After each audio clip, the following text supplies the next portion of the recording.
Il est demandé au CDMP d'encourager la recherche pour identifier des stratégies afin d'atteindre le nombre optimal d'enfants par femme pour contribuer à assurer la mise en œuvre des recommandations issues de la 4e conférence nationale sur le repositionnement de la planification familiale en RDC, organiser l'évaluation finale du plan stratégique national à vision multifactorielle 2014-2020, écrire le nouveau plan stratégique de planification familiale pour la période 2021-2025 avec un regard à l'horizon 2030, avec un accent sur des services pour les adolescents et jeunes, ainsi qu'investir davantage dans le planning familial dans le cadre des responsabilités sociales et sociétaires des entreprises minières. Telles sont les quelques recommandations formulées lors de la clôture de la 4e conférence nationale pour le repositionnement de la planification familiale intervenue le jeudi 5 décembre 2019. Une conférence organisée par le comité technique multisectoriel permanent de la planification familiale sous le haut patronage de la présidence de la République.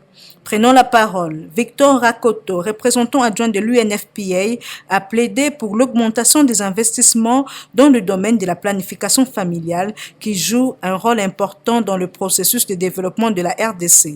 La planification familiale nous aide à réduire considérablement les décès maternels à travers la réduction des grossesses dangereuses liées aux 4 taux que vous connaissez par cœur maintenant, trop précoces, rapprochés, tardives et nombreuses.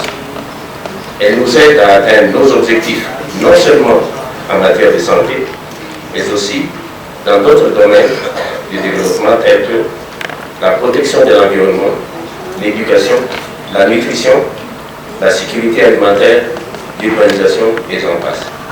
Nous devons reconnaître ici que la RDC a fait beaucoup de progrès durant les 4 dernières années, en faisant passer le taux de prévalence contraceptive de 8% à 18%.